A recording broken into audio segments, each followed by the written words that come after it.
Udupi divine park ಮಧ್ಯವಲಯ ವಿವೇಕ ಜಾಗೃತ ಬಳಗದ ವತಿಯಿಂದ ಮಾರ್ಚ್ 22ರಂದು ಮಡಿಕೇರಿಯಲ್ಲಿ ದಿವ್ಯ ಗಾನಾಮೃತ ಎನ್ನುವ ವಿಶೇಷ ಕಾರ್ಯಕ್ರಮ ಆಯೋಜಿಸಲಾಗಿದೆ ಎಂದು ಕೊಡಗಿನ ವಿವೇಕ ಜಾಗೃತ ಬಳಗದ ದಕ್ಷ ಸೇವಕಿ ದಿವ್ಯ ತೇಜ್ಕುಮಾರ್ ತಿಳಿಸಿದ್ದಾರೆ. ಮಡಿಕೇರಿಯಲ್ಲಿ ಸುದ್ದಿಗೋಷ್ಠಿಯಲ್ಲಿ ಮಾತನಾಡಿದ ಅವರು, ಉತ್ತಮ ವ್ಯಕ್ತಿತ್ವ ನಿರ್ಮಾಣ, ಸರ್ವಧರ್ಮ ಸಮನ್ವಯ ಕೇಂದ್ರವಾಗಿರುವ ಶಕ್ತಿ ನಿರ್ಮಿತ ಸಂಸ್ಥೆ, ಸಂಸಾರಿಗಳ ಸಾಧನಾ ಗರಡಿಯಾಗಿರುವ ಉಡುಪಿ ಸಾಲಿಗ್ರಾಮದ ಡಿವೈನ್ ಪಾರ್ಕ್ ಧೀರ ಸನ್ಯಾಸಿ ವಿವೇಕಾನಂದರ ಆದರ್ಶದಂತೆ ಕಾರ್ಯನಿರ್ವಹಿಸುತ್ತಿದ್ದು, ಮನುಷ್ಯ ಜನ್ಮ ಸಾರ್ಥಕ ಮಾಡಿಕೊಳ್ಳುವುದು ಹೇಗೆ ಎಂದು ಹೇಳಿಕೊಡುವುದರ ಜೊತೆಗೆ ಸದ್ವಿಚಾರ ಪ್ರಚಾರ ಮಾಡುವ ಸಂಸ್ಥೆಯಾಗಿ ಕಾರ್ಯನಿರ್ವಹಿಸುತ್ತಿದೆ. ಈ ಸಂಸ್ಥೆ ವತಿಯಿಂದ ಮಡಿಕೇರಿಯ ಕಾವೇರಿ ಹಾಲ್ನಲ್ಲಿ ಇದೇ ಭಾನುವಾರ ಬೆಳಗ್ಗೆ 10:30ರಿಂದ ಮಧ್ಯಾಹ್ನ 1:30ರವರೆಗೆ ದಿವ್ಯ ಗಾನಾಮೃತ ಕಾರ್ಯಕ್ರಮ ಆಯೋಜಿಸಲಾಗಿದೆ ಎಂದರು. ಕೋಟ ಯೋಗಬನದ ಸರ್ವಕ್ಷೇಮ ಆಸ್ಪತ್ರೆ ಮತ್ತು ಸಂಶೋಧನಾ ಪ್ರತಿಷ್ಠಾನದ MD, CEO doctor Viveka Udupa ಮತ್ತು Saligrama divine park trustee sister Nivedita Raj ಕಾರ್ಯಕ್ರಮಕ್ಕೆ ಆಗಮಿಸಲಿದ್ದು, ರಾಮಕೃಷ್ಣ ಪರಮಹಂಸ,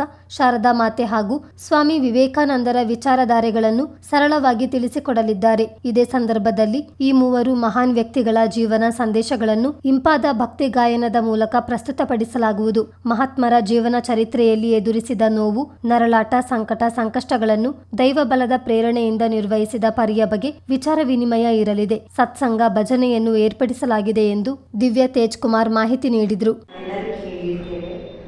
ಅವರ ಒಂದು ಜೀವನದ ಒಂದು ಹಾದಿಯಲ್ಲಿ ಬರೋದಾದರೆ ಅದ್ಭುತವಾದ ವಿಚಾರಗಳನ್ನು ಈ ನಮ್ಮ ಭಾರತ ದೇಶ ಮಾತ್ರ ಅಲ್ಲ, ಹೊರ ದೇಶಗಳಿಗೂ ಕೂಡ ಕೊಟ್ಟಿರ್ತಾರೆ.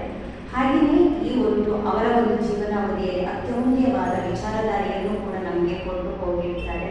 ಅಂತಹ ಒಂದು ವಿಚಾರಧಾರೆಯಲ್ಲಿ ಅಂದರೆ ಅವರು ಬದುಕಿರುವಾಗ ಹೇಳ್ತಾ ಇದ್ರು, ಒಂದೊಂದು ದಿನ ನೂರಾರು ನರನಾರಿಯರು ತಮ್ಮ ತಮ್ಮ ಸ್ವಾರ್ಥಗಳನ್ನು ಬಿಟ್ಟು ಮನೆಗಳಿಗೆ ತೆರಳಿ ಮನ ಮುಟ್ಟುವಂಥ ಸದ್ವಿಚಾರ ಪ್ರಸಾರ ಮಾಡುವ ಒಂದು ಸಂಸ್ಥೆ ಬಂದೇ ಬರ್ತದೆ ಅಂತ.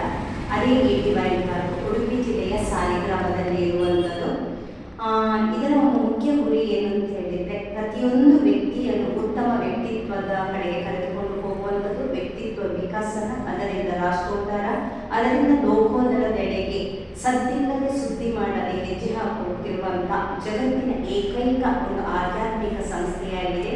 ಇದರ ಒಂದು ಮುಖ್ಯ ವಿಚಾರ ಏನು ಅಂತ ಹೇಳಿದರೆ, ಇಲ್ಲಿ ಈ ಒಂದು ಸಂಸ್ಥೆ ಸರ್ವಧರ್ಮ ಸಮನ್ವಯ ಕೇಂದ್ರವಾಗಿರುವಂಥದ್ದು, ಪ್ರೀತಿ ಹಂಚುವ ಸಂಸ್ಥೆ, ಸರ್ವ ದೇವದೇವಿಯರ ತಾಣ, ಸ್ವಾಮಿ ವಿವೇಕಾನಂದರ ಲೀಲಾಕ್ಷೇತ್ರವಾಗಿದೆ. ಇದು ಒಂದು ಅಂದರೆ ಇದು ಮಾನವ ನಿರ್ಮಿತ, ವ್ಯಕ್ತಿ ನಿರ್ಮಿತ ಆಗಿರುವಂಥ ಸಂಸ್ಥೆ ಅಲ್ಲ, ಇದು ಶಕ್ತಿ ನಿರ್ಮಿತ ಸಂಸ್ಥೆಯಾಗಿರ್ತದೆ.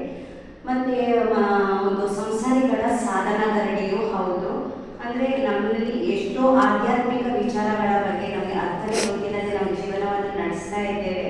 ಅದರಲ್ಲಿ ಕೂಡ ಪ್ರತಿಯೊಂದಕ್ಕೂ ಕೂಡ ಅರ್ಥವನ್ನು ಕೊಡುವಂಥ ಅತ್ಯದ್ಭುತವಾದ ಸಂಸ್ಥೆ ಅಂದರೆ ಈ ಒಂದು ಡಿವೈನ್ ಪಾರ್ಕ್. ಮತ್ತು ಹಾಗೆಯೇ ಮಾನವ ಜನ್ಮ ಅಂತೇಳುವಂಥದ್ದು, ಮಾತು ನಗು ಒಂದನೇ ಇರುವಂಥದ್ದು, ಆ ಮನುಷ್ಯ ಜನ್ಮ 64,000 ವರ್ಷಗಳಿಗೊಮ್ಮೆ ಸಿಗುವಂಥ ಅತ್ಯಮೂಲ್ಯವಾದ ಈ ಮನುಷ್ಯ ಜನ್ಮವನ್ನು ನಾವು ಉತ್ತಮ ರೀತಿಯಲ್ಲಿ ನಡೆಸಿಕೊಂಡು ಹೋಗುವಂಥದ್ದು ಹೇಗೆ ಹೇಳುವಂಥದ್ದನ್ನು ಅದ್ಭುತ ರೀತಿಯಲ್ಲಿ ನಮ್ಮ ಈ ಸಂಸ್ಥೆ ನಮಗೆ ಎಲ್ಲರ ಒಂದು ಮನ ಮುಟ್ಟುವಂತೆ, ಎಲ್ಲರ ಮನದಾಳಕ್ಕೆ ಇಳಿದು ಈ ವಿಚಾರವನ್ನು ತಿಳಿಸಿಕೊಡುತ್ತದೆ. ಹಾಗೆಯೇ ಇದು ಒಂದು 40 ವರ್ಷಗಳಿಂದ ಈ ಸಂಸ್ಥೆ ನಡೆಯುತ್ತದೆ ಬಂದಿದೆ.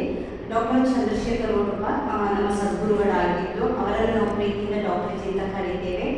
ಅವರು ಇವತ್ತು ಗಾಳಿ ನೀರು ಬೆಳಕು ಅಲ್ಲಿ ಒಂದಾಗಿ, ಸ್ವಾಮಿ ವಿವೇಕಾನಂದರು ಕೂಡ ಗಾಳಿ ನೀರು ಬೆಳಕಲ್ಲಿ ಒಂದಾಗಿ ಇವತ್ತು ನಮ್ಮೆಲ್ಲರನ್ನು ಕೂಡ ಮುನ್ನಡೆಸ್ತಾ ಇದ್ದಾರೆ. ಅದೇ ರೀತಿ ಸದ್ವಿಚಾರ ಪ್ರಸರಣ ಮಾಡುವಂಥ ಅದ್ಭುತ ಸಂಸ್ಥೆ ಈ ಒಂದು ಡಿವೈನ್ ಪಾರ್ಕ್.